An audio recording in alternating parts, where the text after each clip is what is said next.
اوكي، السلام عليكم واهلا بيكم في حلقة جديدة من مهدي سكوب. خلينا ندخل كده النهاردة في حاجة مختلفة شوية. انا كان في حد بعت لي اللينك ده. اللينك حلو قوي، يعني هو عبارة عن عربية وجايب لك فيها مشكلة ومديك شوية ادوات. وحضرتك بتبتدي تفحص وتحل المشكلة بالادوات اللي معاك دي. فعلى العموم اسم الموقع كده زي ما هو ظاهر قدامك كده، او الكتيود سيميوليتور تشالنج. فخليك كده نشوف اصلا بيتكلم عن ايه يعني. فادي العربيه اللي قدامنا، وناحيه الشمال دي الادوات اللي حضرتك بتبتدي تستخدمها عشان تفحص المشكله. عندك لوحه العدادات، وعندك المالتي ميتر والسكوب والسكان تول، جهاز فحص الكمبيوتر، والبريك اوت بوكس. اعتقد ده عشان نشيك على الكان باص، والفيول بريشر جيج، ضغط ترمبة البترول، الجهاز بتاع ضغط الترومبو، والجامب ستارتر بتاع البطارية، والوارنج دياجرام اللي هو خريطة الكهرباء، والورك اوردر ده اللي بيبقى مكتوب فيه اصلا ايه المشكلة. تمام. فهنا كاتبين الكاستمر كونسيرن او المشكله بتاع العميل، الانجن doesn't run، فالمحرك مش بيشتغل. اوكي تمام، احنا المفروض ان احنا نبتدي نشغله. بس قبل ما تشغله، ما انت لازم تعرف انت هتتجه فين. هل هو كرانك نو ستارت ولا نو كرانك نو ستارت؟ يعني المارش بيقوم معاك ولا لا؟ لان لو بيقوم فيها تشخيص مختلف عن لو هو مش بيقوم. تمام. فخلينا الاول ندور العربيه ونشوف اصلا هو بيكرانك معانا الموتور ولا لا. زي ما انت شايف كده، يعني كبر كده عشان الصوت يبقى واضح. الموتور مكنه بيحصل فيها كرانكينج، في كرانكينج للماكينه. فطيب انا اشخص ازاي، ولا اروح ازاي، ولا اعمل ايه في حاجه زي دي؟ حضرتك بتبص على شويه حاجات، على الكهرباء بتاع الاجنيشن كويل، الكويلات شغاله ولا لا، بتشوف بتطلع شراره ولا لا، بتشوف الانجكتورات، بتشوف ضغط الترومبه، بتشوف حساس الكرانك. وبتشيك على الكهرباء بقى، يعني اللي واصله للحاجات دي. طبعا معانا اوبشنال، او يعني حاجه برضو في الحسبان، ممكن يبقى في مشكله في كبس المكنه. بس خلينا نبدا كده بالسهل، السهل الممتنع. يعني حاجه زي دي، اول حاجه لو انا معايا جهاز فحص الكمبيوتر، اكيد اللي انا هفحص العربيه برضو ابص فيها اكواد ولا لا. خلينا نفتح السكان تول. اول حاجه بنتعرف على العربيه، identify vehicle، وبعدين بنخش على الأنظمة، أو خلينا نقرأ all fault codes على طول، الأكواد. فأنت زي ما أنت شايف كده، ال ECU اللي هو المحرك الكنترول بتاع العربية، engine control unit دوت. في عندك أكواد بخصوص الانجكتور رقم 1 و2 و3 و4، والفيول بامب، ترمبة البترول، والاي سي يو باور ريلي، الريلي بتاع الكنترول نفسه، الكهرباء بتاع الاشياء دي فيها مشكله، او في اكيد حاجه كومن ما بينهم كلهم في الكهرباء، في علبه الفيوزات هي اللي عامله المشكله دي كلها. تمام. فخلينا كده ايه، نشيل السكان تول ده. وي نعمل ايه؟ خلينا نفتح في خريطه الكهرباء ونروح على علبه الفيوزات كده نشوف ايه الدنيا. الوايرنج دايجرام. فده الوايرنج دايجرام قدام حضرتك اهو. ده الاي سي يو اللي هو في النص، الكنترول بتاع العربيه. وعندك الانجكتورات اهي، دي الانجكتورات، وده الاجنيشن كويل مثلا، نظام الاشعال، والاي جي ار فالف، والكانستر بيرج.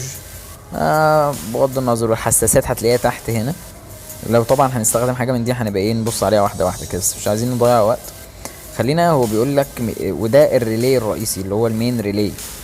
تمام. احنا عندنا مشكله في الاكواد متعلقه بالريلي ده، والنظام الانجكتورات اللي في الجنب اليمين ده، والترومبه اللي هي تحت دي الفيول بامب. يبقى عندنا النص الشمال والنص اليمين والريلي جميل. فخلينا نشوف بقى اصلا احنا ايه التفكير المنطقي والتسلسل المفروض اللي احنا نمشي بيه في حاجه زي دي.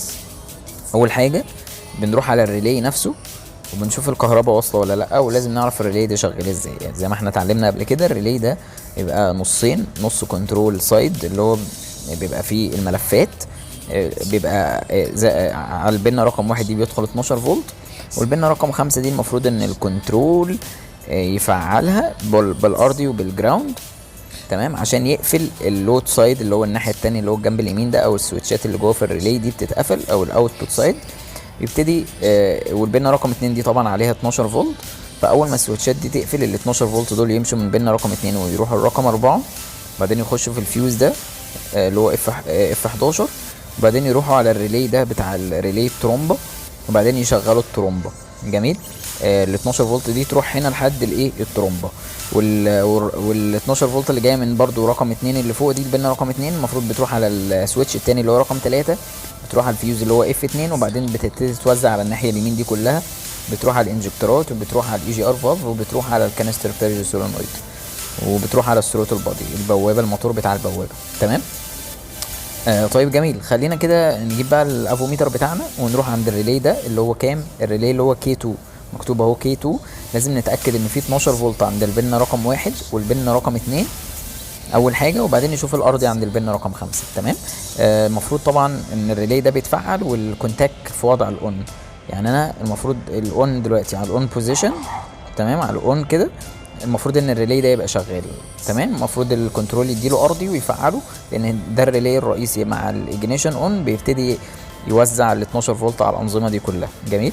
فخلينا نفتح المالتي ميتر بتاعنا عشان نقيس الكهرباء، و خلينا نحطه بس على سالب البطاريه، يبقى الطرف الاسود ده بنحطه على طرف البطاريه السالب، وبنطلع فوق عند علبه الفيوزات نروح على كي 2. تمام. خليني كده بقى ايه اظبط الخريطه بتاع الكهرباء، اصغرها بس شويه عشان نعرف نتكلم يعني. تمام. حلو الكلام ده. لو انت مش شايف قشطه انا بتكلم يعني صباح الفل، انا هقول لك الالوان اللي مرسومه يعني. فانت عندك هنا الريلي ده قلنا البنه رقم 1 اللي هي لونها اخضر في احمر دي 12 فولت. تعالى اللي يبقى ده كي 2 اهو، ده الريلي اللون ده اللي هو الاخضر في احمر المفروض 12 فولت زي ما انت شايف كده 12 فولت البطاريه. والبنه رقم 2 اللي هي لونها احمر في ازرق دي 12 فولت برضو اللي هي فوق خالص هنا دي. تمام. كام 12 فولت. فالبنتين دول مفهومش مشكله. المفروض ال 12 فولت بقى اللي هم من بين رقم 2 يتنقلوا لرقم 4 ورقم 3. تعال نبص كده على رقم 4 و3 اللي هو اللون البرتقاني واللون الاخضر الازرق. شايف الازرق ده صفر مفيش فولت واصل، وعلى اللون الاورنج ده مفيش فولت واصل. تمام. فالسويتشات دي دلوقتي مش مقفوله، فدلوقتي المشكله دي هتبقى فين؟ خلينا نشوف بقى فاضل الطرف الواحد اللي هي البنه رقم 5 دي اللي هي لونها بني. المفروض بتدي جراوند ارضي. اختبر الارضي ازاي؟ بعمل الافوميتر بتاعي على الكونتينيوتي تيست او البازر تيست، وطبعا موصل الطرف الاسود ده بسالب البطاريه. لو الطرف الاحمر ده راح لاي سالب المفروض الافوميتر يديني صوت صفاره. تمام. يعني المفروض لو انا حطيته على الطرف الغامق ده اللي هو البني يديني صفاره. ليه؟ لان الكنترول بيعمل جراوند وبيمد الجراوند على الطرف ده، فانا لما بعمل كده مفيش صوت مفيش صفاره. جميل. فده معناه ايه بقى الاحتمالات اللي موجوده عندي؟ انا في حاجه دلوقتي لما عملتها خدت بالي منها، حاول تاخد بالك كده. لما انا اديت جراوند من هنا كده شايف في صوت طقه، صوت حاجه بتتك. تمام. صوت الطقه دي في ريلي بيشتغل، فده معناه ايه؟ تمام. دي حاجه كويسه جدا. ده معناه ان لما انا بدي ارضي من هنا الارضي مش موجود، يعني هو الارضي مش موجود، انا بدي ارضي مباشر من هنا. تخيل معايا اكن الافوميتر ده اكنها سلكه كهرباء، وبدي ارضي انا مباشر على الطرف ده. فاكيد اللي بيطقطق ده الريليهات اللي هي بتاخد من الريلي ده، يعني الترومبه بتاع البترول دلوقتي هتلاقيها اشتغلت. طب والله جات لي فكره كويسه. تعالى نشيل كده الارض ده ونجيب الضغط بتاع ترومبه البترول، الجهاز ضغط الترومبه. فين جهاز؟ تمام. فدلوقتي الضغط بزيرو. المفروض لو انا حضرت الترومبه واديتها ارضي، يعني لو النظريه اللي انا بتكلم فيها صح، لو انا كنت بدي من هنا من البنه دي ارضي، المفروض الكنترول هو اللي يديها مش انا. بس لما بديها ارضي في صوت طاقه بيحصل، ممكن الريلي ده بيتفعل والريلي كمان بتاع الترومبه بيتفعل. فخلينا كده احطه. تمام. هنا واشوف كده لو انا حضرت الترومبه او شغلت العربيه. بص تمام. الترومبه اشتغلت. تمام. فده معناه الريلي بتاع الترومبه اشتغل، ووش بقى كده اصلا الريلي ده اشتغل. ولو انا شغلت العربيه هتشتغل، لان انا بديها، انا اللي بدي ارضي بس خارجي مش الكنترول. تعال نشغل العربيه كده. تمام العربيه اشتغلت تمام جدا. انت فاهم انا بعمل ايه؟ الافوميتر دلوقتي انا حاطه على وضع الكونتينيوتي. الكونتينيوتي دي اكن عامل الافوميتر ده مقاومه او سلكه. لو انا حاطه على سالب البطاريه اكنها سلكه ورايحه هنا اكنها سلكه مباشر. لو انا بقى شلت الافوميتر دلوقتي اكيد العربيه هتبطل. اللي مشغلها اصلا التوصيله بتاعه الافوميتر. بص كده تمام العربيه بطلت. جميل. خلينا بس ايه نشيل الزحمه دي، نشيل الفيول بريشر جيج. يبقى انا كده عندي مشكله من اتنين، يا اما السلكه دي مقطوعه، السلكه بتاعه تعال نكبر بقى تمام. يبقى السلكه دي انا بديها ارضي من هنا تمام. الريلي بيشتغل وكل الانظمه دي بتشتغل، والريلي بتاع الترومبه بيشتغل، ترومبه البترول بامب ريلي، والترومبه نفسها اللي تحت بتشتغل، والبخاخات والاجنيشن وكل الكلام ده بيشتغل. فده معناه ان يا اما السلكه دي مقطوعه تمام، يا اما الكنترول بتاع العربيه فيه مشكله ومش بيمد بالارض. فخلينا الاول يعني هو التفكير المنطقي في حاله زي دي اللي انا اشيك على الجراوند بتاع الكنترول نفسه. وانا ما اعرفش اصلا يعني باستخدام البتاع ده اصلا اشيك عليه ازاي، بس يعني المفروض لو انا معايا لو انا في العربيه يعني لو قدامنا عربيه بجد، ده الجراوند بتاع الكنترول بتاع البادي بتاع العربيه. بيدي ارضي لكذا نظام، بس اكيد بيدي للكنترول. لو مشينا كده مع الخط ده تمام هتلاقيه عندك في النقطه 3 دي ده الجراوند، وعندك النقطه 37 ده الجراوند برضو بياخد، ده الجراوند بتاع الكنترول بياخده من الشاسيه من هنا على الخط ده من الاتنين دول. فانت الاول لو انت على العربيه بجد تشيك على البنه دي الفولت هنا، وتشيك على الفولت هنا، لازم يبقى جراوند الاتنين دول. لو لقيت الجراوند تمام فانت عندك كده يا اما مشكله قطع في السلكه دي، يا اما عندك مشكله في الكنترول نفسه تمام. فخلينا كده يعني نبدا بالاسهل. لو انا ضغطت على ريبليس ذيس واير، لو انا لما بتضغط على السلكه يبقى انت كده ممكن تبدلها. فبيقول لي ابدل السلكه دي، فانا هقول له بدلها تمام. وتعالى نشغل العربيه كده نشوف العربيه هتشتغل ولا لا، هل كانت المشكله في الواير ولا لا. تمام العربيه مش شغاله، يبقى كده المشكله مش في الواير، المشكله في الكنترول تمام. اوكي طيب بص خلينا افكر في حاجه تانية كده قبل ما اروح للكنترول على طول. هو الكنترول اصلا ايه اللي بيصحيه؟ يعني هو بيدي الجراوند ده امتى؟ لما يعرف ان الاجنيشن حصل له اون. يعني لما انت تدي العربيه اون المفروض هو يدي اوردر للجراوند. طب اكيد في حاجه اسمها ويك اب سيجنال او اشاره بتصحي الكنترول من الاجنيشن، لما تبقى جايه مباشر من الكونتاك وبتدخل على الكنترول. فتعالى ندور كده على ال 12 فولت المباشر اللي هو بيصحي الكنترول وبيفوقه، وبيقول له خد بالك الكونتاك دلوقتي بيدور او على وضع الكونتاك، فانت لازم تدي ارضي. فهو اكيد لو مش واصل له الويك اب سيجنال دي اكيد مش هيدي ارضي من هنا. فاصلا المفروض انا قبل ما ابدل السلك ده المفروض كنت تدور الاول على الويك اب سيجنال تمام. خلينا كده نشوف ايه الفيوزات ال 12 فولت اللي داخل لها الرئيسي منين. هنا دول ريليهات، دول هيتفعلوا طبعا من الكنترول، فمش هم دول، لازم حاجه رئيسيه على طول. ده الفيوز بتاع الكويلات. عندي الاف 6 ده، تعالى كده بص، الاف 6 ده رايح على الكنترول على طول. جميل. فالمفروض لو انا بصيت على الاف 6 المفروض الاقي الفولت ده هو المفروض واخد من الاجنيشن سويتش. اكيد هو مش مكتوب بس اكيد ده جاي من الاجنيشن. اول ما تعمل على وضع الاجنيشن اون بيدي فولت للاي سي يو، فيصحي الاي سي يو والكنترول وينبهه يقول له خد بالك في واحد قاعد جوه في العربيه، وابتدي يشغل الريليهات بتاعتك وادي ارضي للانظمه بتاعتك وادي كهرباء للحساسات ال5 فولت 5 فولت ريفرنس والكلام ده كله. تعالى نشوف الكهرباء ال 12 فولت عند الاف 6 تمام. اظبط ده على 20 واروح على الاف 6. جميل.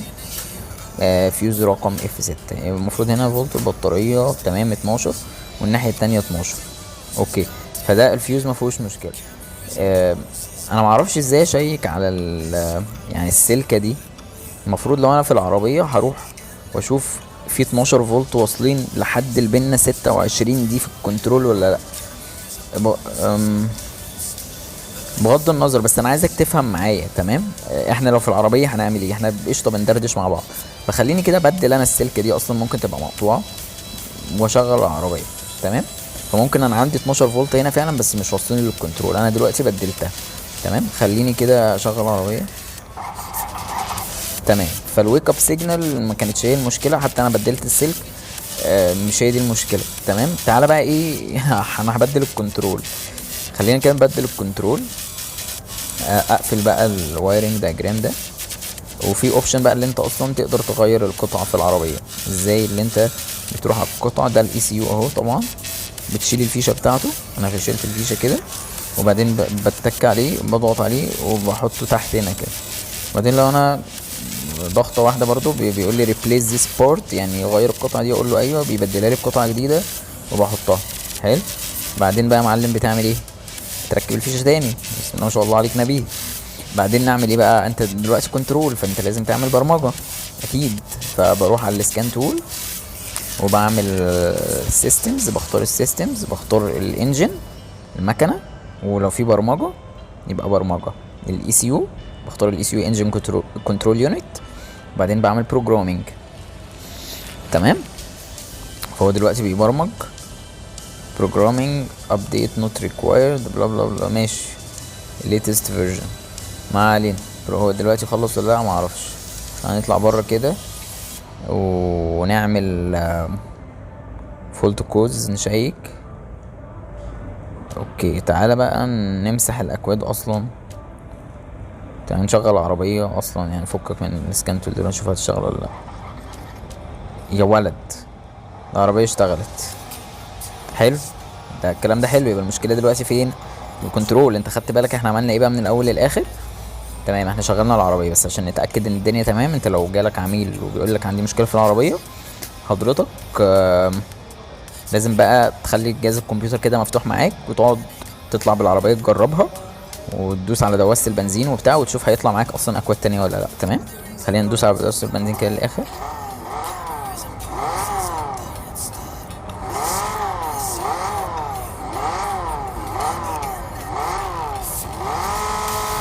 تمام، خلينا نطلع بره ونفحص تاني الاكواد.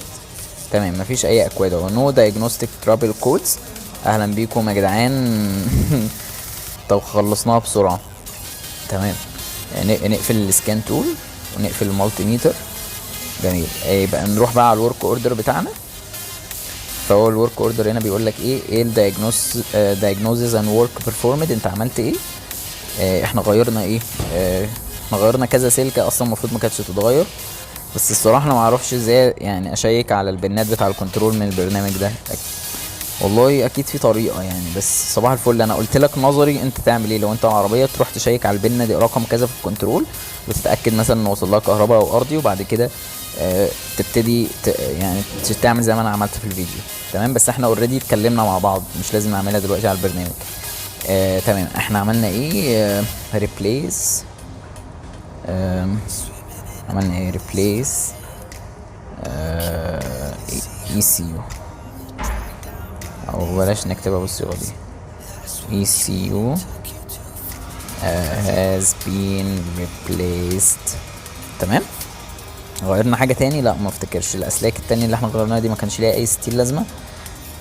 بس احنا كنا لازم نتاكد طبعا، لان الكنترول ده بيبقى غالي جدا. فانت مش هتغير الكنترول على طول، لازم تتاكد. قلت لك من الويك اب سيجنال لازم تتاكد من الجراوند اللي داخل الكنترول الارضي، لازم تتاكد من الفولت اللي داخل الكنترول. بعد كده حضرتك وتتاكد من الاسلاك طبعا اللي ما بينهم. وبعد كده اخر اوبشن ليك بيبقى الكنترول نفسه او الاي سي يو. فاحنا بنقول له الفيلير ريزولفد، ايوه، وفيريفاي ريبيرز، اكدنا الحلول والاصلاحات، وكتبنا الدايجنوز والورك بيرفورمنت، ايوه. بعد يعني خلاص احنا كتبنا ايه اللي احنا عملناه. وبعدين بيقول لك ريتيرن فيكل تو كاستمر، يعني رجع العربيه للعميل. اهلا بيك يا عم العميل، مبسوط معانا، نرجع له العربيه. ذا فيلير او مكتوب ريزولفد، ومكتوب parts that were not faulty have been replaced or removed.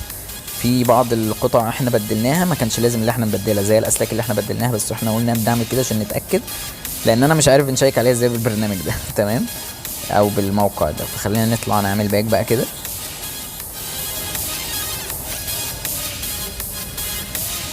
قشطه، تمام. فاحنا ليفل 1 عديناه، وكان عندنا فتفوته صغيره هنا دي اللي هي الحمرا دي، اللي احنا عشان احنا غيرنا سلكين ما كانش ليهم لازمه، بس انا قلت لك غيرناهم ليه، وقلت لك لو انت في العربيه هتعمل ايه قبل ما تغيرهم، تشيك على ايه بالظبط، عشان تتاكد يعني، وما تغيرش ضفيره على الفاضي، او ما تقعدش تتعب وتضيع مجهودك على الفاضي.